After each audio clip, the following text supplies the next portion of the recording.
Hello, hello, everyone. It's Dr. Tamara Beckford, and I am here to welcome you to Inside the EntreMD Business School podcast. I have one of our superstars here, Dr. Carolina. I'm going to have her introduce herself. Sure. Tell us the name of her business and where she is located. You guys are in for a treat. All right, go ahead, Dr. Carolina. Thank you so much. Thank you so much for having me. So, as Dr. Beckford said, my name is Dr. Carolina Sueldo. I am the CEO and founder of Ceibo Fertility Center, located in Fort Lauderdale, Florida, where we believe in fertility care reimagined. Oh, I love it. I love it. Alrighty. So I know Dr. Carolina, and I've known her for like 2 years now. And I actually remember when she entered the business school. I'll tell y'all this behind the scenes. But right now that we are here, I want to know within this last 12 months, what has been your biggest tangible win that you've had in your business within these last 12 months? Yeah, I mean, I think the biggest tangible win is starting the practice and finishing our first year anniversary. I think you alluded a little bit to it. I entered the business school, so I actually just started year 3. So I've been in for 2 years, and I entered the business school with sort of one idea, and then it was taken on sort of several different iterations that finally ended up in the founding of Ceibo Fertility Center on September 25th of 2023.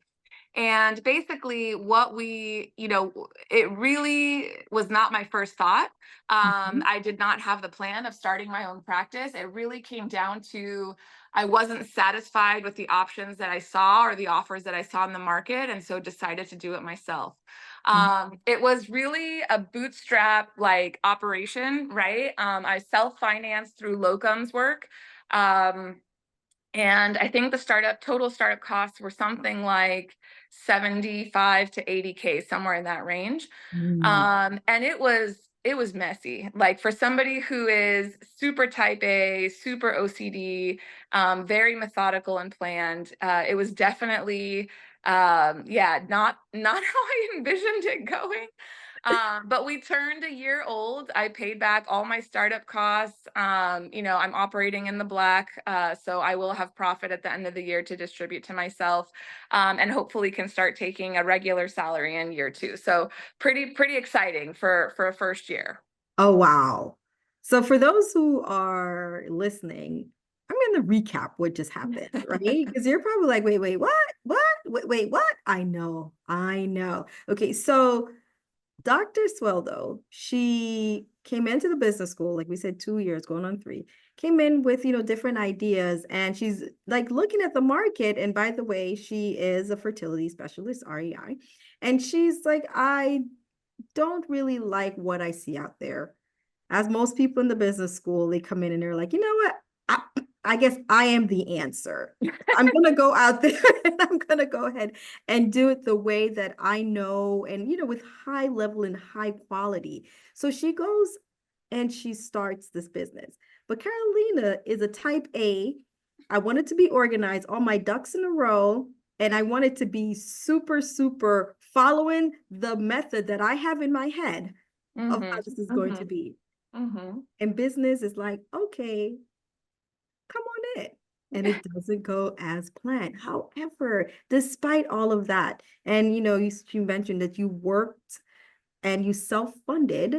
So you went and you worked locums, self-funded, and now, by the way, for those who are listening, this is the beginning of October. So we are a week or so away from Dr. Carolina's opening. So we are literally 1 year and 1 week away from the opening, and she's already paid back her loans, and she is in the black. Now, she said that this was messy. And so we need to get into this intangible portion. Like, how did you do this? What were some of your biggest intangible wins within the last 12 months? This messy. Yeah, I mean, I think year 1, I think the best way to summarize it was a year of learning, right? Like, I literally like leased a space, bought exam tables, like bought speculums, as Dr. Beckford said, I'm a fertility specialist, like had to research ultrasounds, connecting the ultrasound to the EMR. I mean, none of the things that I really ever had to think about before or worry about before.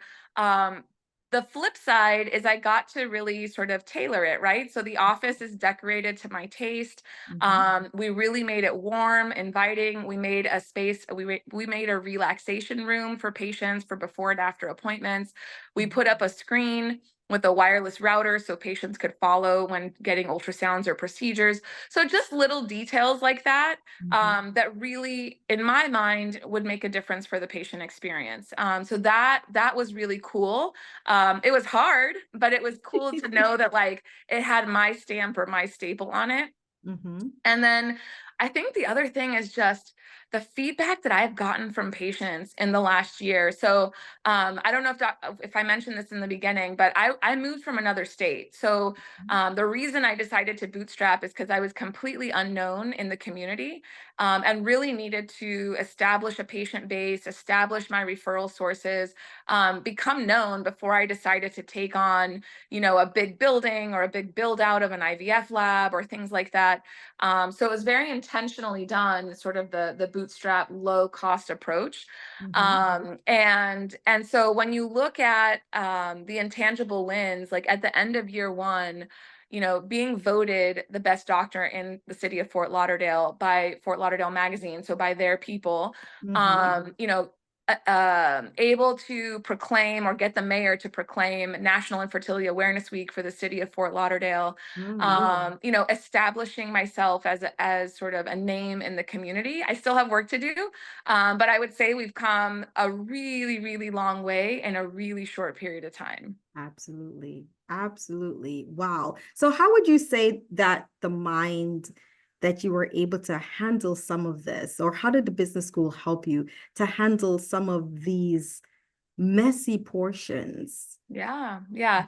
So I always tell Dr. Una that without the business school, there is no Ceibo Fertility. That is like I will forever be indebted to her and to the community, and my classmates, because really, the community, the support, the knowledge. When I started, I was very, very galvanized around my mission. I believed wholeheartedly that physicians should take back medicine, that we should start our own private practices, and really, be the drivers in healthcare, right? Get back in the driver's seat. And I was passionate about that. And I really believe I needed that passion. I needed to be galvanized, to survive year one of practice. But during those challenges, during those valleys, I really leaned heavy on the business school. I leaned heavy on the community. Mhm. We talk a lot about living our story out loud. Mhm. And so, people who hear me now might say, oh, wow, like she's rocking it. She's this, she's that. But, there was some really tough, tough days in year one. Mhm. And there were plenty of times where I was like, well, what am I doing? Et cetera. And it was um, really seeking out that help and that support that allowed me to navigate and come out on the other side. Absolutely, absolutely. One of the things that happens is people, as you mentioned, they see the other side. Mhm, And when you're going through what we call in EBS, we call it the valley. We're like, we don't mhm. sit in the valley, we go through it. They don't see what's happening in the valley. So, for those who are listening, when you were in the valley, what were some of the lessons that you pulled from it? Because, like Mm, we said, we don't sit in the valley, we go yeah. through it. No matter how slowly, we're always still in motion. But what were some of the lessons that you said you pulled while you were in that valley? So the Mhm. biggest one was, what is the next one thing that I can do for my business? Mm. Like, if I do nothing else today, what is one thing I can do for my business today that's going to move the needle forward, right? And that came from a business school classmate, and that really was something I could hang on to. It was an easy thought to pull from. Of okay, today is not. It's a tough day. There's no patients, or it's crickets, or whatever the thought may be. What is the one next thing that I could learn from my business? And I think the second thing, honestly, and I think this was just a process, is you realize that you rebound faster. That as you're navigating challenges and what you thought was so critical or just such a huge, obstacle, all of a sudden becomes less so. And as the challenges start to come, you kind of, I don't know, I think for lack of a better term, you build a little bit of a thicker skin, right? So I would say Mm-hmm. those are the two biggest things. Mm-hmm. And just, understanding that it's temporary. I think it's, there's always going to be challenges. They'll just be different. Mm-hmm. And so just, understanding that it's not going to last forever.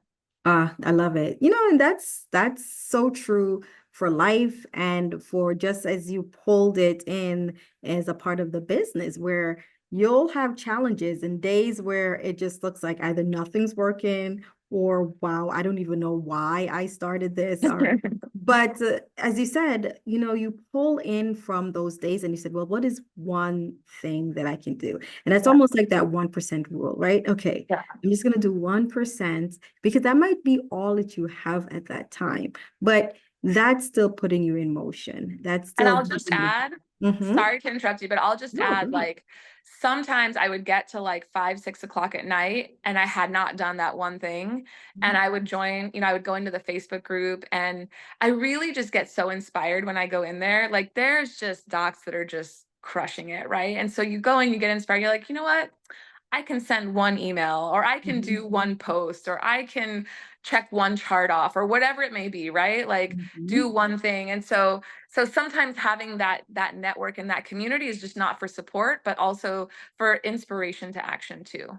Absolutely. Encouragement, inspiration. So, a lot of people they've seen EBS from the outside. Some people are new to it. As much as we're like, what, you don't know about EBS? We're like, whoa, we're a bunch of unicorns in here doing unicorny things. And we're Can like, I add one more intangible win before we go to oh, your thing? oh Because I yeah, think this is really critical. And well, actually there's two, but one's really yes. fast. The But more, the merrier. I'm Okay. sorry. I said the more, the merrier. Because Oh, the okay, person good. listening to this is getting all of this juice. Love it. Okay, good. So one of the things about me that not many people know is I'm an avid reader. Mhm. Growing up, I would just devour books. That was something that never had a budget in our house. We could buy as many as we wanted, and we just used to, go through them like water. And then once you hit sort of, medical school, adulthood, kids, etc., that fell by the wayside. And so really doing the book of the quarter re-engaged me in reading, which I Mhm. have loved. I have loved being able to re-engage in reading. And then the second intangible, and I'll just make it super quick, Mhm. is the annual goals. And so every year around this time, actually, we all get together and there's a retreat. It's actually happening in Fort Lauderdale this October. But the idea is that you come together, you review the year, and then you plan out your next year and what your top goals are for the next year. Mhm. And to be honest with you, outside of my career, I had never really been super intentional about what were my annual goals going to be. Mhm. And so things like, I don't know, I want to lose 10 pounds. I want to grow my wealth by 10%. I want to purchase a property this year, whatever the goal may be. But the goal setting and the goal accountability that you get with the business school, that honestly has probably been the biggest intangible win for me. That is so powerful. For Yeah. those who listen and you're wondering, yeah, one of the things that we talk about in the business school is the dream business and the dream life. And then Mhm. when we're setting our goals, we're doing it through the 9 core areas of our lives. So yes, it's a business school, but you'll hear often from a lot of our colleagues and a lot of the guests on this podcast that their life has exponentially increased in addition to the business. So it's not having a great business at the expense of losing your family, losing, your loved one, losing the connection that you want or the connection that got you to this place. It's actually augmenting all of that. And Mhm. everyone has been able to do that as a part of being in the business school. To the point that some of the spouses are like, what do you mean you're thinking? You better go sign back up for the next year. I love it. So I was going to say that there's some people, that have been on the outside. They're hearing about the business school and they're trying to decipher if this Mhm. is the place for them. Mhm. They're trying to decipher, is it really that good. Mhm. I'm hearing all these stories. What would you say to that person that's on the fence and they're trying Yeah. to determine if they should be part of the school? So the first thing I would say is always reach out. I've been very open. When I joined the business school, I cold called so many current students to pick their brains and see, what they felt. So my door is always open. Please feel free to reach out to me. But the second thing I would say is, each time that I've had to renew, because now I've renewed for a second time, so going into my third year. Mhm. What I come back to is for me, there is no other container like this in medicine specifically. Mhm. So when I attend, a drug rep dinner, or, here in Florida, we have some medical societies, so we get together, on a regular basis. There is just so much negativity, right? Mm. There's so much, it's all bad, it's all negative, nobody's making money, my team sucks, the system is broken, et cetera, et cetera. And it's really like the messaging that you get on a constant basis is just it's really bad. And so if that's all you're hearing all the time, then of course, why would you want to start a private practice, right? So being in a container, for me, what was most important, being in a container where I saw people doing it, Mhm. living it, and thriving, right? Like not just surviving, but thriving and optimizing and continually evolving, and not having to be a workaholic to be able to do so, et cetera, et cetera. Like seeing those examples, and I could name off the top of my head like 10 in the business school just, right now. Mhm. That was so important to me because I needed to surround myself with that positivity. I needed to surround myself with that success to believe in the dream that I was starting. Wow. And being in an environment like this, one of the things I'll add is that you're not only motivated, and it's not just like, yay, you get inspired and then it wanes off, because you're constantly around it. You are like, once you envelop yourself in this community and you're engaging, you're asking questions, you'll get answers. There's tons of information. And one of the great things is that it's a very good shortcut to where you want to go, because those who've already made the mistakes, they are documenting it. They're like, listen, this is what I did wrong. So don't do that. This is how you go about it. Hey, these are the steps that I've taken, and I've put this together for my team. Anybody else want to help with their team? And I mean, there's just so much information. So it accelerates your growth. And then, as you mentioned, also we have the book of the month that we're reading that helps to solidify the mindset, because we recognize that as much as we feel like, oh, I got this, another obstacle comes, and sometimes it can really get at your mind. So we really work a lot in our mind, and Mhm. making sure that we are mentally strong to get through this thing, which is called entrepreneurship. So any last words of wisdom, Dr. Sweldo, before we end this Oh, wonderful wow. So conversation? I don't know about words of wisdom. I would say if you're thinking about it, definitely reach out to me. I'm happy to. I'm sure many in the business school would be happy to talk to you. Mhm. I think a lot of times there can be fear because nobody else is doing it, but I can tell you that there's a whole group of people that are doing it and are crushing it. So, yeah, I invite you. I mean, I think this is a great space to be if you're a physician looking to go against the grain and do something that's maybe a little bit outside the norm. Absolutely. And having great impact, doing Yes. well, and definitely living the life of your dream. Well, with that, we're going to end today's episode of Inside the EntreMD Business School podcast. We want to thank Dr. Carolina Sueldo, who is there crushing it. She gave us a glimpse of her story for those who want to connect with her. If you're thinking about joining the school, she says, call me, let me know, send me a message, and she'll definitely talk to you about her experience here in the business school. With that, we're going to end today, and I'll see you guys next time. Have a great day. Bye-bye.